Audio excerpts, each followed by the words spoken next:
Hi dear friends, welcome back to easy commerce concepts by Ajisa Fibinsha.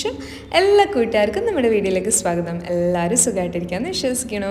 So +1 business സ്റ്റഡീസിലെ chapter 4 business service ആണ് ഇന്ന് നമ്മൾ discuss ചെയ്യാൻ വേണ്ടിയിട്ട് പോകുന്നത്. ഓൾറെഡി 3 ചാപ്റ്റേഴ്സ് ഇൻ ഡീറ്റെയിൽ ആയിട്ട് തന്നെ നമ്മൾ ഡിസ്കസ് ചെയ്തിട്ടുണ്ട്. നന്നായിട്ട് തന്നെ നിങ്ങൾ പഠിച്ചു കഴിഞ്ഞാൽ ഈ ഒരു ചാപ്റ്ററിൽ നിന്ന് വരാൻ സാധ്യതയുള്ള എല്ലാ ചോദ്യങ്ങൾക്കും നിങ്ങൾക്ക് നല്ല ഈസി ആയിട്ട് ഉത്തരം എഴുതാൻ വേണ്ടിയിട്ട് സാധിക്കും. അപ്പോൾ നമുക്ക് ഒട്ടും സമയം കളയേണ്ട, പെട്ടെന്ന് തന്നെ നമ്മുടെ ഈ ഒരു ചാപ്റ്ററിലേക്ക് സ്റ്റാർട്ട് ചെയ്യാം.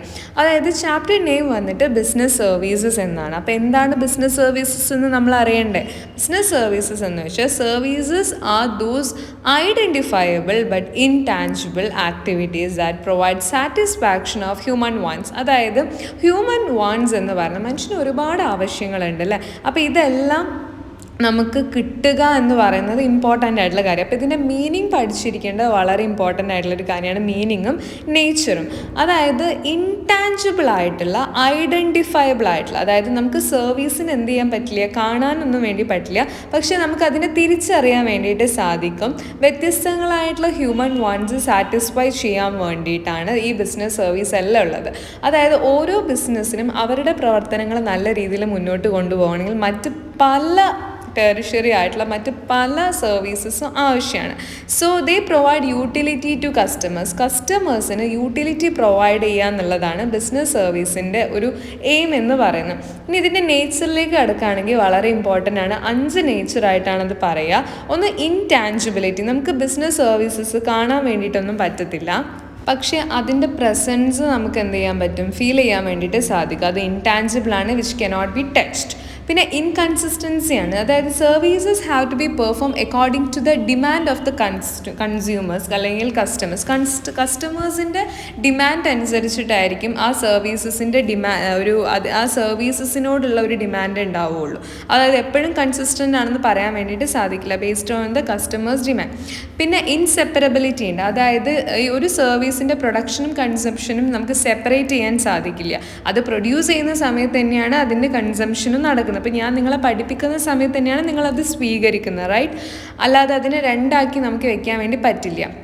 പിന്നെ ലെസ് ഇൻവെൻട്രി, അതായത് സർവീസിന് നമുക്ക് ഒരിക്കലും സ്റ്റോർ ചെയ്ത് വെക്കാൻ വേണ്ടിയിട്ട് പറ്റില്ല ഫ്യൂച്ചറിനേക്ക് വേണ്ടിയിട്ട്. പിന്നെ involvement, participation of the customer in services is delivery is very must. അതാണ് അത്രയും കാര്യങ്ങൾ. അടുത്തത് നിങ്ങൾ ഇമ്പോർട്ടൻ്റ് ആയിട്ട് ഈ ചാപ്റ്ററിൽ പഠിച്ചിരിക്കേണ്ടത് ഗുഡ്സും സർവീസസും തമ്മിലുള്ള ഡിഫറൻസ് ആണ്. വളരെ ഇമ്പോർട്ടൻ്റ് ആയിട്ട് പഠിച്ചിരിക്കേണ്ട കാര്യമാണ്. ഗുഡ്സ് എന്ന് പറയുന്നത് ഒരു ഫിസിക്കൽ ഒബ്ജക്റ്റ് ആണ്, എന്നാൽ സർവീസ് എന്ന് പറയുന്നത് അതൊരു ആക്ടിവിറ്റിയാണ്, ഒരു പ്രവർത്തനമാണ്. ഗുഡ്സ് ഹോമോജീനിയസ് ആണ്, ഓൾമോസ്റ്റ് ഒരുപോലെ ഇരിക്കും. എന്നാൽ സർവീസസ് തന്നെ ഓരോരുത്തർക്കും ഓരോ രീതിയിലാണ് അത് പ്രൊവൈഡ് ചെയ്യുക, ഹെട്രോജീനിയസ് ആണ്. പിന്നെ ഗുഡ്സ് ടാഞ്ചിബിൾ ആണ്, സർവീസസ് ഇൻടാഞ്ചിബിൾ ആണ്. പിന്നെ ഗുഡ്സ് എന്ന് പറയുന്നത് നമുക്ക് സ്റ്റോർ ചെയ്ത് വെക്കാൻ സാധിക്കും, ഒരു സ്റ്റോക്കായിട്ട് നമുക്കതിനെ കെപ്റ്റ് ചെയ്യാം. ആൻഡ് സർവീസസിനെ നമുക്ക് ഒരിക്കലും ഒരു സ്റ്റോക്കായിട്ട് കൺസിഡർ ചെയ്യാൻ വേണ്ടിയിട്ട് സാധിക്കില്ല. പിന്നെ ഗുഡ്സിൻ്റെ പ്രൊഡക്ഷനും കൺസംഷനും നമുക്ക് സെപ്പറേറ്റ് ആയിട്ട് പറയാം, എന്നാൽ സർവീസിൻ്റെ പ്രൊഡക്ഷനും കൺസംഷനും നമുക്ക് സെപ്പറേറ്റ് ആയിട്ട് കാണിക്കാൻ വേണ്ടിയിട്ട് സാധിക്കില്ല. ആ ഒരു ഡിഫറൻസ് പഠിച്ചു വയ്ക്കുക. പിന്നെ നിങ്ങൾ പഠിക്കേണ്ട ഈ ചാപ്റ്ററിൽ നിങ്ങൾക്ക് പഠിക്കാനുള്ള കാര്യം എന്ന് പറയുന്നത് ടൈപ്സ് ഓഫ് സർവീസസ് ആണ്. അതായത് മെയിനായിട്ട് സർവീസസ് എന്ന് പറയുമ്പോൾ 3 തരത്തിലാണ് വരുന്നത്. ഒന്ന് business services, 2 social services, 3 personal services. Business services എന്ന് വെച്ച് കഴിഞ്ഞാൽ അതാണ് ഈ ചാപ്റ്ററിൽ നമ്മൾ പഠിക്കുന്നത് തന്നെ. Business services are used by business enterprises for the conduct of their activities. ഒരു ബിസിനസ്സിന് പല കാര്യങ്ങൾ ചെയ്യാനായിട്ടുണ്ടാവും. ആ കാര്യങ്ങളെല്ലാം വളരെ നല്ല രീതിയിൽ ചെയ്തു തീർക്കാൻ വേണ്ടി ആ ബിസിനസ് ആശ്രയിക്കുന്ന മറ്റ് സർവീസുകളെ വിളിക്കുന്ന പേരാണ് ബിസിനസ് സർവീസസ് എന്ന് പറയുന്നത്. ആൻഡ് സോഷ്യൽ സർവീസസ് എന്ന് വെച്ചാൽ services are generally provided voluntarily in pursuit of certain social goals. സാമൂഹിക പ്രവർത്തനങ്ങൾക്ക് വേണ്ടിയിട്ടാണ് അത് ചെയ്യാറുള്ളത്. സമൂഹത്തിൻ്റെ വെൽബീയിങ്ങിനും അതേപോലെ തന്നെ വെൽഫെയർ, പ്രവർത്തനങ്ങൾ, ഇതിനൊക്കെ വേണ്ടിയിട്ടാണ് സോഷ്യൽ സർവീസസ് എന്നത്. ഇപ്പോൾ നിങ്ങൾ NSSലൊക്കെയുള്ള കുട്ടികളാണെങ്കിൽ നിങ്ങൾക്കത് മനസ്സിലാക്കാൻ പറ്റും എന്താണ് സോഷ്യൽ സർവീസസ് എന്ന് വെച്ചാൽ. പിന്നെ പേഴ്സണൽ സർവീസസ് എന്ന് വെച്ചാൽ services are those services which are experience differently by different customer. ഓരോ കസ്റ്റമറും ഓരോരോ ഡിഫറെൻറ്റ് സർവീസസ് ആയിരിക്കും സ്വീകരിക്കുന്നത്. ഇനി നമ്മൾ വളരെ ഇമ്പോർട്ടൻ്റ് ആയിട്ടുള്ള ഈ ഒരു ചാപ്റ്ററിൻ്റെ കോറായിട്ടുള്ള ഏറ്റവും ഇമ്പോർട്ടൻ്റ് ആയിട്ടുള്ള ഭാഗത്തിലേക്കാണ് പോകുന്നത്. That is classification of business service. ഈ ഒരു ചാപ്റ്ററിൽ നിങ്ങൾക്ക് മെയിനായിട്ട് പഠിക്കാനുള്ള കാര്യം ഇത് തന്നെയാണ്. അതായത് ബിസിനസ് സർവീസിന് ടൈപ്സ് ഓഫ് സർവീസിൽ ഒന്നാമത്തെ സർവീസാണ് ബിസിനസ് സർവീസ്. അതിൽ നിങ്ങൾക്ക് പഠിക്കാനുള്ളത് 4 കാര്യങ്ങൾ +1 ഒന്നും കൂടി, അതായത് 5 കാര്യങ്ങളാണ് പഠിക്കാനുള്ളത്. ബിസിനസ് സർവീസസിനെ നമ്മൾ 5ആയിട്ട് ക്ലാസിഫൈ ചെയ്തിരിക്കുന്നു: banking, insurance, communication, transportation and warehousing. വളരെ ഇമ്പോർട്ടൻ്റ് ആണ്. ഈ ഒരു ചാപ്റ്ററിൻ്റെ എസെൻസ് ആണെന്ന് വേണമെങ്കിൽ പറയാം. അത്രമാത്രം നിങ്ങൾ പ്രാധാന്യം കൊടുക്കണം.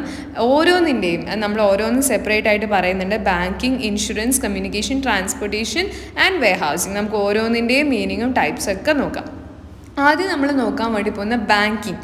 ബാങ്കിങ് എന്ന് വെച്ച് കഴിഞ്ഞാൽ according to the banking regulation act 1949, banking means accepting for the purpose of lending and investment of deposit of money from the public, repayable on demand or otherwise, and withdrawal by check, draft, order or otherwise. And നമ്മൾ banking എന്ന് പറയുമ്പോൾ നമ്മൾ ഒത്തിരി, അതായത് surplus ഉള്ള ആളുകളുടെ കയ്യിൽ നിന്നും മണി അക്സെപ്റ്റ് ചെയ്യുന്നു. അതുപോലെ തന്നെ വേണ്ട ആളുകൾക്ക്, നീഡി പേഴ്സൺസിന് അതെന്ത് ചെയ്യുന്നു, ലെൻഡ് ചെയ്യുന്നു. അതാണ് ബാങ്കിങ്ങിൻ്റെ ഒരു പ്രൈമറി ഫങ്ഷനായിട്ട് പറയുന്നത്. പിന്നെ ബാങ്കിങ്ങിന് അല്ലെങ്കിൽ ബാങ്ക്സിന് നമ്മൾ ക്ലാസിഫൈ ചെയ്തിട്ടുള്ളത് 4ആയിട്ടാണ്: commercial bank, cooperative bank, specialised bank and central bank. വളരെ ഇമ്പോർട്ടൻ്റ് ആണ് ബാങ്കിങ്ങിൻ്റെ മീനിങ്ങും ഏതൊക്കെ തരത്തിലുള്ള ബാങ്ക്സ് ഉണ്ട് എന്നുള്ളതും. ഇതിൽ നിങ്ങൾക്ക് എക്സാമിന് ചോദിക്കാൻ നല്ല സാധ്യതയുള്ള ഒരു ഏരിയ ആണ്. ദാറ്റ് ഈസ് സെൻട്രൽ ബാങ്കും അതിൻ്റെ ഫങ്ഷൻസും. വളരെ ഇമ്പോർട്ടൻ്റ് ആണ് സെൻട്രൽ ബാങ്കും ഫങ്ഷൻസും. സെൻട്രൽ ബാങ്ക്, ഇപ്പോൾ ഇന്ത്യയുടെ സെൻട്രൽ ബാങ്ക് ഏതാണെന്ന് ചോദിച്ചാൽ അത് RBI ആണ്, റിസർവ് ബാങ്ക് ഓഫ് ഇന്ത്യ ആണ്.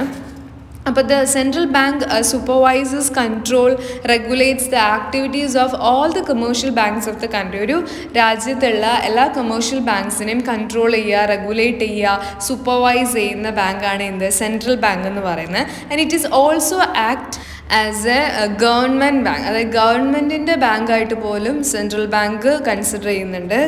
And it controls and coordinate the currency and credit policies of any country. ഒരു രാജ്യത്തിൻ്റെ കറൻസി ആൻഡ് ക്രെഡിറ്റ് പോളിസീസ് ഒക്കെ കോർഡിനേറ്റ് ചെയ്യുന്നതും കൺട്രോൾ ചെയ്യുന്നതും സെൻട്രൽ ബാങ്കാണ്.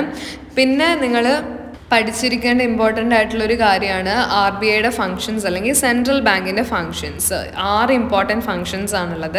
It has A monopoly of the not issue. അതായത് not issue ചെയ്യുന്നതിൻ്റെ complete monopoly അല്ലെങ്കിൽ complete responsibility, അല്ലെങ്കിൽ അത് ചെയ്യാൻ ആകെ കൂടി അധികാരമുള്ള ഒരു സ്ഥാപനമാണ് central bank. And it act as A banker of the government. It act as A bankers bank and it is A last resort അല്ലെങ്കിൽ it is A lender of last resort. It is the controller of credit in a country. It is the custodian of foreign currency reserves of the country. അതായത് ഏറ്റവും അവസാനത്തെ credit കിട്ടാനുള്ള ഒരു എന്താ പറയുക, നമുക്ക് പണം കിട്ടാനുള്ള ഒരു വഴിയാണ് എന്ത്, RBI അല്ലെങ്കിൽ സെൻട്രൽ ബാങ്ക് എന്ന് പറഞ്ഞാൽ ബാങ്കുകളുടെ ബാങ്കാണ്, ഗവൺമെൻറ്റിൻ്റെ ബാങ്കാണ്, നോട്ട് ഇഷ്യൂവിൻ്റെ മോണോപ്പോളിയാണ്. പിന്നെ ഒരു രാജ്യത്തിൻ്റെ ക്രെഡിറ്റ് കൺട്രോൾ ചെയ്യുന്ന അപ്പെക്സ് അതോറിറ്റിയാണ്. ഫോറിൻ കറൻസി റിസർവ് ചെയ്യുന്ന കസ്റ്റോഡിയനാണ്. ഇപ്പോൾ സെൻട്രൽ ബാങ്കിൻ്റെ മീനിങ്ങും ഫങ്ഷൻ ഇമ്പോർട്ടൻ്റ് ആണ്. അതുപോലെ തന്നെ നിങ്ങൾ പഠിച്ചിരിക്കേണ്ട ഒരു കാര്യമാണ് കമേഴ്ഷ്യൽ ബാങ്ക്. അതിൻ്റെ മീനിങ്ങും ഫങ്ഷൻസും മസ്റ്റായിട്ട് പഠിച്ചിരിക്കണം. എന്താണ് കമേഴ്ഷ്യൽ ബാങ്കും അതിൻ്റെ മീനിങ്ങും ഫംഗ്ഷന് നിങ്ങൾക്ക് 8 മാർക്കിന് വരെ essay ആയിട്ട് ചോദിക്കാൻ സാധ്യതയുള്ള ഒരു ക്വസ്റ്റ്യൻ ആണ്. ഇതിൽ നിന്ന് എന്തായാലും ഒരു ചോദ്യം നിങ്ങൾക്ക് എക്സ്പെക്ട് ചെയ്യാം. Commercial banks are banking institutions that accept deposit and grant loans and advances to their customers. അതായത് കമേഴ്ഷ്യൽ ബാങ്ക്സ് എന്താണ് ഉദ്ദേശിക്കുന്നത് വെച്ച് കഴിഞ്ഞാൽ ആളുകളുടെ കയ്യിൽ നിന്നും പണം സ്വീകരിക്കുന്നു, ഡെപ്പോസിറ്റ് ഫോമിൽ പണം സ്വീകരിക്കുന്നു, എന്നിട്ട് നീഡഡ് ആയിട്ടുള്ള ആളുകൾക്ക് അവരുടെ ബാങ്കിൻ്റെ കസ്റ്റമേഴ്സിന് അത് പ്രൊവൈഡ് ചെയ്യുന്നു ലോണായിട്ട്. 2 തരത്തിൽ ബാങ്ക് നോക്കുകയാണെങ്കിൽ നമുക്ക് 2 ടൈപ്സ് ഓഫ് കമേഴ്ഷ്യൽ ബാങ്ക്സ് ഉണ്ട്. പബ്ലിക് സെക്ടർ ബാങ്കുണ്ട്, പ്രൈവറ്റ് സെക്ടർ ബാങ്കുണ്ട്. പബ്ലിക് സെക്ടർ ബാങ്ക്സിന് നമുക്ക് എക്സാമ്പിൾസ് പറയുകയാണെങ്കിൽ SBI പറയാം, PNB പറയാം, പഞ്ചാബ് നാഷണൽ ബാങ്ക്, IOB പറയാം. Public sector banks are owned and managed by the government. Government ആണ് പബ്ലിക് സെക്ടർ ബാങ്ക്സ് ഓൺ ചെയ്യുന്നത്, മാനേജ് ചെയ്യുന്നതൊക്കെ. ആൻഡ് പ്രൈവറ്റ് ബാങ്ക് എന്ന് പറയുകയാണെങ്കിൽ which is owned and managed by private parties. Okay, അതിന് എക്സാമ്പിളാണ് HDFC, ICICI, Kotak Mahindra bank. ഇതൊക്കെ നമുക്ക് അതിന് എക്സാമ്പിളായിട്ട് പറയാം. മസ്റ്റായിട്ട് പഠിച്ചിരിക്കണം. പിന്നെ കമേഴ്ഷ്യൽ ബാങ്കിൻ്റെ ഫങ്ഷൻസ് പറയുകയാണെങ്കിൽ മെയിനായിട്ട് നമുക്ക് 2 ഫംഗ്ഷനാണുള്ളത്. ഒന്ന് പ്രൈമറി ഫംഗ്ഷനും 2 സെക്കൻഡറി ഫംഗ്ഷനും. പിന്നെ പ്രൈമറി ഫംഗ്ഷന് തന്നെ 2ആയി തിരിച്ചിട്ടുണ്ട്, അക്സെപ്റ്റിംഗ് ഡെപ്പോസിറ്റ്സും അതുപോലെ ലെൻഡിങ് ലോൺസും. ഇനി സെക്കൻഡറി ഫംഗ്ഷനെ 2ആയി തിരിച്ചിട്ടുണ്ട്, ഏജൻസി ഫംഗ്ഷൻസും ജനറൽ യൂട്ടിലിറ്റി ഫംഗ്ഷൻസും. മസ്റ്റായിട്ട് പഠിച്ചിരിക്കുക, functions of commercial bank important ആണ്. പല തവണകളായിട്ട് പല രീതികളിൽ ചോദിച്ചിട്ടുണ്ട്, ഫില്ലിംഗ് ദ ബ്ലാങ്ക്സ് ആയിട്ടും മാച്ച് ദ ഫോളോയിങ് ആയിട്ടും എല്ലാം നിങ്ങൾക്ക് പഠിക്കാനുണ്ട്. ഇപ്പോൾ അക്സെപ്റ്റിംഗ് ഡെപ്പോസിറ്റ്സ് ആകുമ്പോൾ current deposit, saving deposit, fixed deposit ഒക്കെ പറയാം. ലെൻഡിങ് ലോൺസ് ആണെങ്കിൽ cash credit, over draft, discounting bill of exchange, term loans പറയാം. ഇനി ഏജൻസി ഫംഗ്ഷൻസ് ആണെങ്കിൽ bank collect customers cheque, payment of insurance പറയാം. ജനറൽ യൂട്ടിലിറ്റി ആണെങ്കിൽ issuing letter of credit, pay orders ഒക്കെ നിങ്ങൾക്ക് അതിൽ പറയാവുന്നതാണ്. അടുത്തത് വേറൊരു സെക്ഷനിലേക്കാണ് നമ്മൾ കടക്കുന്നത്. ഇമ്പോർട്ടൻ്റ് ആയിട്ടുള്ള ഒരു ഏരിയയാണ് ഇ ബാങ്കിങ്, അതായത് ഇലക്ട്രോണിക് ബാങ്കിങ് എന്ന് പറയും. ഇ ബാങ്കിങ്ങിൻ്റെ മീനിങ്ങും ബെനിഫിറ്റ്സും മസ്റ്റായിട്ട് പഠിച്ചിരിക്കണം. E banking allows a customer to conduct banking transaction over the internet using a personal computer or mobile phone. നമുക്ക് നമ്മുടെ മൊബൈൽ ഫോൺ യൂസ് ചെയ്തിട്ട് അല്ലെങ്കിൽ ഇൻ്റർനെറ്റിൻ്റെ സഹായത്തോടെ ഒരു പേഴ്സണൽ കമ്പ്യൂട്ടർ യൂസ് ചെയ്തിട്ട് നമ്മളൊരു ബാങ്കിൽ പോയി നടത്താൻ ഉദ്ദേശിക്കുന്ന ട്രാൻസാക്ഷൻസ് നമുക്ക് തന്നെ നമ്മുടെ കൺവീനിയൻ്റ് ആയിട്ടുള്ള ലൊക്കേഷനിൽ ഇരുന്ന് ചെയ്യാൻ സാധിക്കുന്നുണ്ടെങ്കിൽ അതിനെ വിളിക്കുന്ന പേരാണ് ഇ ബാങ്കിങ് എന്ന് പറയുന്നത്. And the chief electronic services എന്ന് പറയുന്നത് ഈ ബാങ്കിൽ വരുന്ന services credit card, debit card, point of sale POS, ATM, automated teller machine, EFTS. ഇത്രയും കാര്യങ്ങളാണ് ഈ ബാങ്കിങ്ങിൻ്റെ ഒരു ചീഫ് ഇലക്ട്രോണിക് സർവീസസ് ആയിട്ട് നമുക്ക് പറയാം. അതായത് നമ്മുടെ കൺവീനിയൻസ് അനുസരിച്ച് നമ്മൾ എന്താണോ ബാങ്കിൽ പോയിട്ട് ചെയ്യാൻ ഉദ്ദേശിക്കുന്ന ട്രാൻസാക്ഷൻസുകൾ അത് നമ്മുടെ പേഴ്സണൽ കമ്പ്യൂട്ടർ അല്ലെങ്കിൽ മൊബൈൽ ഫോണോ യൂസ് ചെയ്ത് ഇൻ്റർനെറ്റിൻ്റെ സഹായത്തോടു കൂടി നമുക്ക് തന്നെ ചെയ്യാൻ വേണ്ടിയിട്ട് സാധിക്കും. അപ്പോൾ അതിൽ വരുന്ന കാര്യങ്ങളാണെന്ന് ഇലക്ട്രോണിക് ഫണ്ട് ട്രാൻസ്ഫർ, EFT എന്ന് പറയും. പിന്നെ ഓട്ടോമേറ്റഡ് ടെല്ലർ മെഷീൻ, ATM എന്ന് പറയും. പോയിന്റ് ഓഫ് സെയിൽ, POS എന്ന് പറയും. പിന്നെ ഇലക്ട്രോണിക് ഡേറ്റ ഇൻ്റർചേഞ്ച്, EDI എന്ന് പറയും. പിന്നെ ക്രെഡിറ്റ് കാർഡ്സ് അല്ലെങ്കിൽ ഡെബിറ്റ് കാർഡ്സ്. പിന്നെ electronic cash or digital cash ചോദിക്കാറുണ്ട്. ഈ ബാങ്കിങ്ങിൻ്റെ വരുന്ന സർവീസസുകൾ ഏതൊക്കെയാണെന്ന് ചോദിക്കാറുണ്ട്. പിന്നെ ഈ ബാങ്കിങ്ങിൻ്റെ ബെനിഫിറ്റ്സ് വളരെ ഇമ്പോർട്ടൻ്റ് ആണ്. ഈ banking provides 24 hours 365 days a year services to the customer of the bank.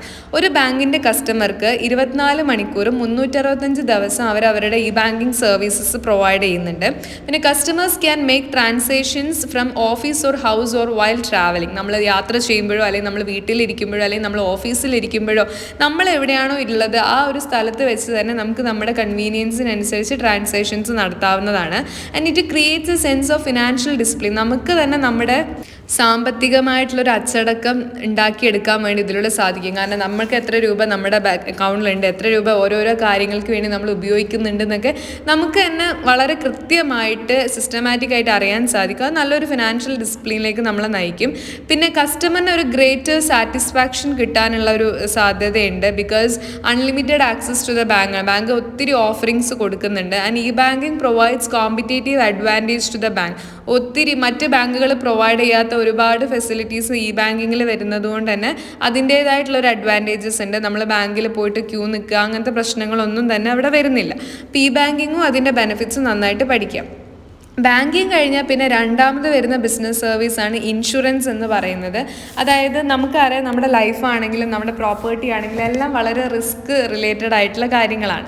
So insurance എന്ന് പറയുന്നത് ഒരു എഗ്രിമെൻ്റ് ആണ് between 2 parties whereby one party undertakes in exchange for a consideration to pay the other party an agreed sum of money to compensate the loss, damage or injury caused as a result of some unforeseen events. ഇപ്പോൾ നമ്മുടെ ലൈഫിൽ നമുക്ക് ഒത്തിരി അസറ്റുകൾ ഉണ്ടാവും. നമ്മുടെ life നമ്മുടെ ഒരു വലിയ അസറ്റാണ്. നമ്മുടെ ബോഡി നമ്മുടെ വലിയൊരു അസറ്റാണ്. നമ്മുടെ വീട്, കാറ്, ഇതൊക്കെ നമ്മുടെ അസറ്റ്സ് ആണ്. അപ്പോൾ ഫ്യൂച്ചറിൽ നമ്മൾ ആൻറ്റിസിപ്പേറ്റ് ചെയ്യാത്ത പല കാര്യങ്ങളും ചിലപ്പോൾ നമ്മുടെ ലൈഫിൽ സംഭവിക്കാം. അപ്പോൾ അങ്ങനെ വരുന്ന സമയത്ത് നമുക്ക് ഒത്തിരി സാമ്പത്തിക നഷ്ടം വരാനുള്ള സാധ്യതയുണ്ട്. സോ ഫ്യൂച്ചറിൽ വരാൻ സാധ്യതയുള്ള ഇത്തരത്തിലുള്ള സാമ്പത്തിക നഷ്ടങ്ങൾ വന്നു കഴിഞ്ഞാൽ അതിൻ്റെ ഒരു ആഘാതം കുറയ്ക്കാൻ വേണ്ടിയിട്ട് we can minimise the impact of the losses in the future through insurance. അതായത് നമ്മുടെ ലൈഫിൽ റിസ്ക് എന്ന് പറയുന്നുള്ള ആ ഒരു പോസിബിലിറ്റി ഓഫ് ലോസ് അത് നമുക്ക് എന്ത് ചെയ്യാൻ സാധിക്കും, പരമാവധി കുറയ്ക്കാൻ വേണ്ടിയിട്ട് ഇൻഷുറൻസ് എടുക്കുന്നതിലൂടെ പറ്റും. അതിനുള്ളൊരു എഗ്രിമെൻ്റാണ് ഇൻഷുറൻസ് എന്ന് പറയുന്നത്, 2 പാർട്ടികൾ തമ്മിലുള്ള. അപ്പോൾ നമുക്ക് കുറച്ച് സ്പെഷ്യൽ ടേംസ് പരിചയപ്പെടാം ഇൻഷുറൻസ് റിലേറ്റഡ് ആയിട്ടുള്ള. ഒന്ന് പോളിസി എന്ന് വെച്ചാൽ അതൊരു കോൺട്രാക്റ്റ് ആണ്. ഇൻഷുറൻസ് പോളിസി എന്നാണ് അത് അറിയപ്പെടുന്നത് തന്നെ. ആ ഒരു ഇൻഷുറൻസ് എടുക്കുന്ന ആളും ഇൻഷുറൻസ് കൊടുക്കുന്ന ആളും തമ്മിലുള്ള ആ ഒരു എഗ്രിമെൻ്റ് ആണ് പോളിസി എന്ന് അറിയപ്പെടുന്നത്. അപ്പോൾ ഈ എടുക്കുന്ന ആളുണ്ടല്ലോ, ഇൻഷുറൻസ് എടുക്കുന്ന ആളാണ് ഇൻഷുവേർഡ് എന്ന് പറയുന്നത്. Person who risk is insured is called insured. ആരുടെ റിസ്ക് ആണോ ഇൻഷുർ ചെയ്യപ്പെടുന്നത് അയാളെ നമുക്ക് ഇൻഷുവേർഡ് എന്ന് വിളിക്കാം.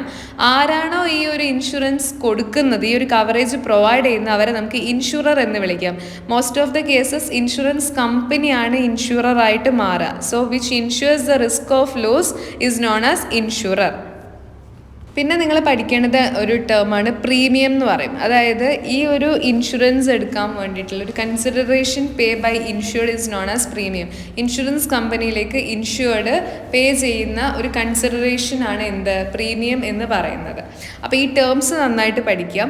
പിന്നെ ഇൻഷുറൻസിൻ്റെ ഫങ്ഷൻസ്, അതായത് providing certainty, protection, risk sharing, assist in capital formation, ഈ 4 എണ്ണമാണ് ഇൻഷുറൻസിൻ്റെ ഫങ്ഷൻസ് ആയിട്ട് നിങ്ങൾ പഠിക്കേണ്ടത്. അതായത് ഇൻഷുറൻസ് ശരിക്കും ഒരു റിസ്ക് ഉണ്ടാവുക അല്ലെങ്കിൽ ആ ഒരു ലോസ് സംഭവിക്കുന്നതിൻ്റെ ഒരു സെർട്ടിനിറ്റി വന്നു കഴിഞ്ഞാൽ അത് എന്തായാലും അതിൻ്റെ പേയ്മെൻറ്റ് പ്രൊവൈഡ് ചെയ്യുന്ന കാര്യത്തിൽ സെർട്ടൻ ആണ്. അതുപോലെ പ്രൊട്ടക്ഷൻ നൽകുന്നുണ്ട്, റിസ്ക് ഷെയർ ചെയ്യാനൊക്കെ ഹെൽപ്പ് ചെയ്യുന്നുണ്ട്. നോക്കി വയ്ക്കാം. ആൻഡ് നിങ്ങൾക്ക് 8 മാർക്കിന് ചോദിക്കാൻ സാധ്യതയുള്ള വളരെ ഇമ്പോർട്ടൻറ്റും ഒത്തിരി തവണ ചോദിച്ചു കണ്ടിട്ടുള്ള ഒരു ക്വസ്റ്റ്യനാണ് പ്രിൻസിപ്പിൾസ് ഓഫ് ഇൻഷുറൻസ്. ഇത് വളരെ ഡീറ്റെയിൽഡ് ആയിട്ട് പ്രിൻസിപ്പിൾസ് ഓഫ് ഇൻഷുറൻസ് എൻ്റെ ഒരു ഡീറ്റെയിൽഡ് ആയിട്ട് ഞാൻ അതിൻ്റെ ഒരു വീഡിയോ അപ്ലോഡ് ചെയ്തിട്ടുണ്ട്. അത് ഞാൻ ഈ വീഡിയോയുടെ ഫസ്റ്റ് കമൻ്റായിട്ട് പിൻ ചെയ്ത് വയ്ക്കാം കേട്ടോ. ഞാൻ കൂടുതലായിട്ട് ഇതിലൊന്നും പറയുന്നില്ല. വളരെ ഡീറ്റെയിൽഡ് ആയിട്ട് ഓരോന്നിൻ്റെ വിത്ത് എക്സ്പ്ലനേഷൻ വിത്ത് എക്സാമ്പിൾ അടക്കം അതിൽ നമ്മൾ പറഞ്ഞിട്ടുണ്ട്. ഞാൻ ജസ്റ്റ് പേരൊന്നും ഇതിൽ മെൻഷൻ ചെയ്യാം. Principles of insurance: utmost good faith, insurable interest, indemnity, subrogation, causa proxima, contribution, mitigation of loss. ഈ 7 എണ്ണം നിങ്ങൾ നിർബന്ധമായും പഠിച്ചിരിക്കണം. എപ്പോഴും ചോദിച്ച് കാണുന്ന ഒരു ക്വസ്റ്റ്യനാണ്, മിസ് ചെയ്യാനേ പാടില്ല. വെരി ഇമ്പോർട്ടൻറ്റ് ഷുവർ ക്വസ്റ്റ്യനാണ്. പിന്നെ നിങ്ങൾ നോക്കേണ്ട ഒരു കാര്യം ടൈപ്സ് ഓഫ് ഇൻഷുറൻസ് ആണ്. അതായത് ഇൻഷുറൻസ് ഏതൊക്കെ ടൈപ്പ് ഉണ്ട്. 2 തരത്തിലാണ് ഇൻഷുറൻസ് പറയുക. ഒന്ന് ലൈഫ് ഇൻഷുറൻസും ഒന്ന് ജനറൽ ഇൻഷുറൻസും. ലൈഫ് ഇൻഷുറൻസ് എന്ന് വെച്ചാൽ it is a contract whereby the insurer undertakes to pay certain sum of money either on the death of the insured or on the expiry of the specified period type in consideration of certain amount called premium paid by the insured either in lump sum or in installment. അതായത് ലൈഫാണ് നമ്മൾ അവിടെ എന്ത് ചെയ്യുന്നത്, insurance ചെയ്യുന്നത്. അപ്പോൾ അവിടെ എന്ത് ചെയ്യുകയെന്ന് വെച്ച് കഴിഞ്ഞാൽ ഒന്നെങ്കിൽ ആൾക്ക് എന്തെങ്കിലും സംഭവിക്കുക അല്ലെങ്കിൽ ഇതിൻ്റെ എക്സ്പയറി ഡേറ്റ് ആവും. ഇതിൽ ഏതാണോ ആദ്യം സംഭവിക്കുന്നത് അപ്പോഴാണ് ഇതിൻ്റെ എമൗണ്ട് പേ ചെയ്യുക. പിന്നെ ലൈഫ് ഇൻഷുറൻസ് ടൈപ്സ് നമ്മൾ നോക്കുകയാണെങ്കിൽ ഹോൾ ലൈഫ് ഇൻഷുറൻസ് പോളിസി ഉണ്ട്, എൻഡോമെൻറ്റ് ലൈഫ് പോളിസി ഉണ്ട്, ജോയിൻറ്റ് ലൈഫ് പോളിസി ഉണ്ട്, ആന്വിറ്റി പോളിസി ഉണ്ട്, ചിൽഡ്രൻസ് എൻഡോമെൻറ്റ് പോളിസി ഒക്കെ അതിൽ വരുന്നുണ്ട്. ഓക്കെ, അതാണ് നമ്മൾ ടൈപ്സ് ഓഫ് ലൈഫ് ഇൻഷുറൻസ് ആയിട്ട് പറയാറുള്ളത്. ഇമ്പോർട്ടൻ്റ് ആയിട്ടുള്ളൊരു കാര്യമാണ്. ലൈഫ് ഇൻഷുറൻസ് ചോദിക്കാറുണ്ട്. അതിൻ്റെ ടൈപ്സും നിങ്ങൾ പഠിച്ചിരിക്കണം. ഹോൾ ലൈഫ് പോളിസി, അതേപോലെ endowment life policy and joint life policy, annuity policy, children's endowment policy. ഇതിലേതെങ്കിലുമൊക്കെ എടുത്ത് സെപ്പറേറ്റ് ആയിട്ട് ഒന്ന് എഴുതാനൊക്കെ ചോദിച്ച് കണ്ടിട്ടുണ്ട്. പ്രത്യേകിച്ച് ചിൽഡ്രൻസ് എൻഡോമെൻറ്റ് പോളിസിയൊക്കെ എന്താണെന്നൊക്കെ ചോദിച്ച് കണ്ടിട്ടുണ്ട്. അപ്പോൾ അതൊക്കെ ഒന്ന് നോക്കി വയ്ക്കുന്നത് വളരെ വളരെ നന്നായിരിക്കും. This policy is taken by a person or his or her children to meet the expenses of their education or marriage when the children attain a particular age. നോക്കി വയ്ക്കുന്നത് നല്ലതാണ്. പിന്നെ നിങ്ങൾക്ക് ഫയർ ഇൻഷുറൻസ് എന്താണെന്ന് ചോദിക്കാറുണ്ട്, മറൈൻ ഇൻഷുറൻസ് ചോദിക്കാറുണ്ട്, other insurances ചോദിക്കാറുണ്ട്. Fire insurance എന്ന് വെച്ചാൽ it's a contract whereby the insurer in consideration of premium undertakes to compensate the insured for the loss or damage suffered due to fire. തീ കാരണം ഉണ്ടായിട്ടുള്ള ആ ഒരു നാശനഷ്ടം കോമ്പൻസേറ്റ് ചെയ്യാൻ വേണ്ടിയിട്ട് നമ്മൾ എടുക്കുന്ന ഒരു ഇൻഷുറൻസ് ആണ് ഫയർ ഇൻഷുറൻസ്. മറൈൻ ഇൻഷുറൻസ് എന്ന് വെച്ചാൽ insures ship, hull, cargo and freight etcetera against risk. ഇപ്പോൾ കപ്പലൊക്കെ മുങ്ങിപ്പോകുന്നതിനൊക്കെ എതിരെ നമുക്കിത് എടുക്കാൻ പറ്റും.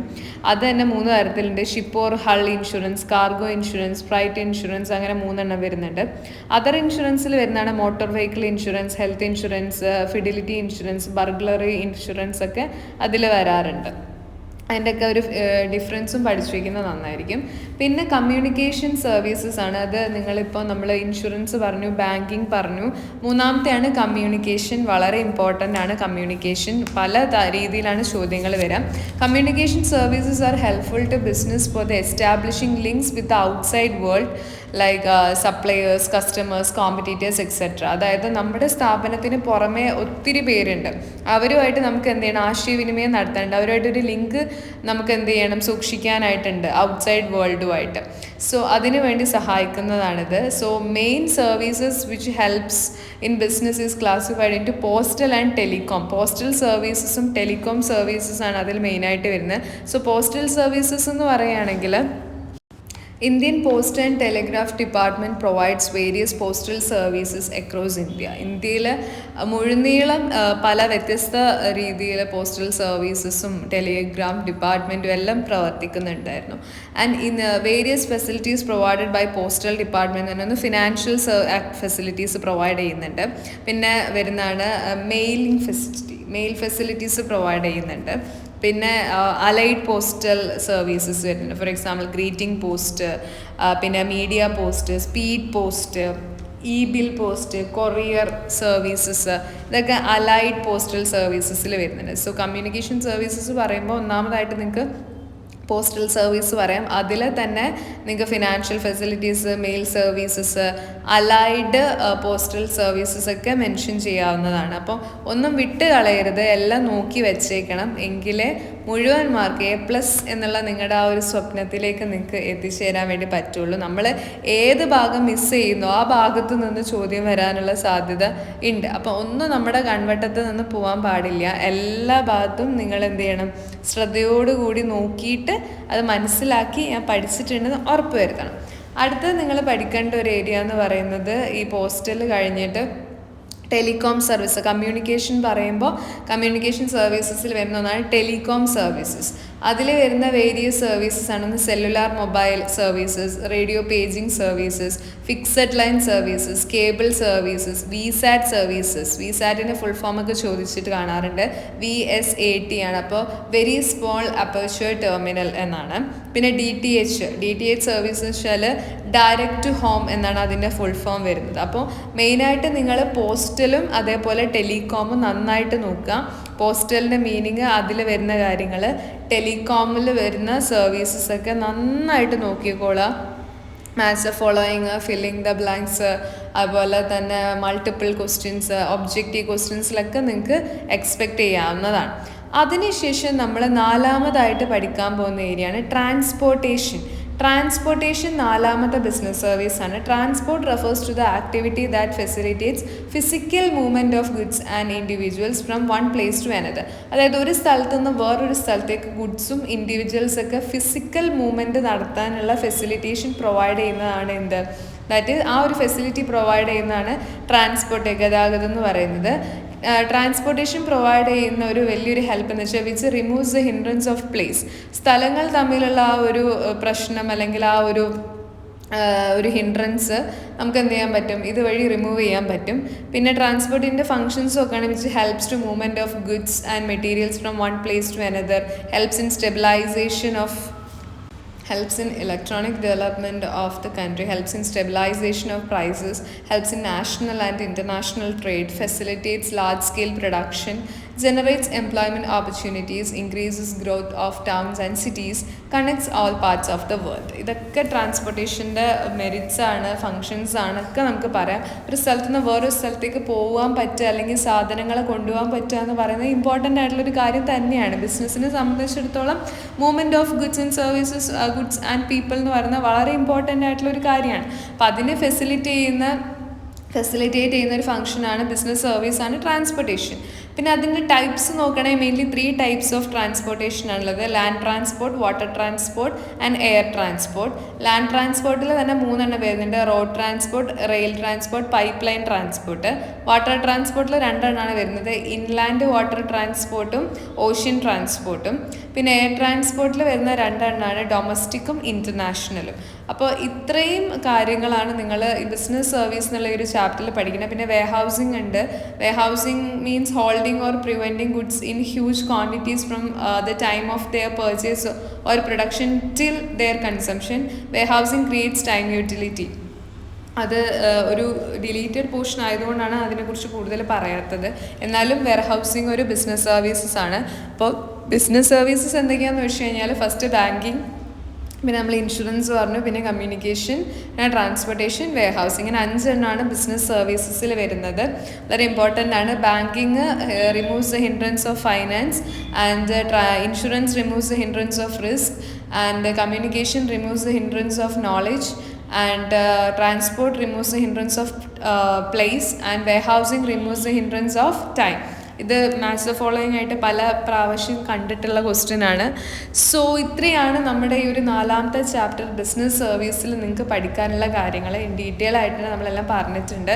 അപ്പോൾ നന്നായിട്ട് പഠിക്കുക. 2 essay ക്വസ്റ്റ്യൻ നമുക്ക് ഇതിൽ നിന്ന് പ്രതീക്ഷിക്കുന്നു. ബാങ്കിങ്ങിൻ്റെ ഫംഗ്ഷൻസും 2 ഇൻഷുറൻസിൻ്റെ പ്രിൻസിപ്പിൾസും. അപ്പോൾ വീഡിയോ ഇഷ്ടപ്പെട്ടെങ്കിൽ തീർച്ചയായും ലൈക്ക് ചെയ്ത് സപ്പോർട്ട് ചെയ്യുക, ചാനൽ സബ്സ്ക്രൈബ് ചെയ്യുക. Thank you.